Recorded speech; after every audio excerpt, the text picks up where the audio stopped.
Ar jūs žinojote, kad priesagos anglų kalboje turi konkrečias reikšmes? Kas pavyzdžiui bendro tarp tokių žodžių kaip hopeless, endless, homeless? Visiškai teisingai, visi šitie žodžiai pasibaigia priesaga less, kuri vartojama anglų kalboje norint pasakyti, kad kažko nėra arba trūksta.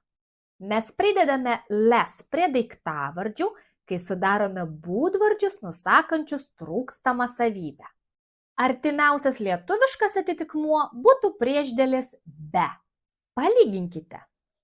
Hope – viltis, hopeless – beviltiškas, end – pabaiga, endless – begalinis, home – namai, homeless – benamis.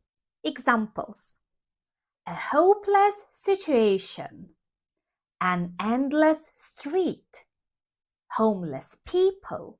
Na, o dabar jūs man pasakykite, kaip angliškai bus be baimės, jeigu baimė yra fear? Fearless, teisingai. O kaip pasakyti bejėgis, jeigu jėga yra power? Powerless. Štai jūs ir išmokote taisyklę. Follow me and learn more about English.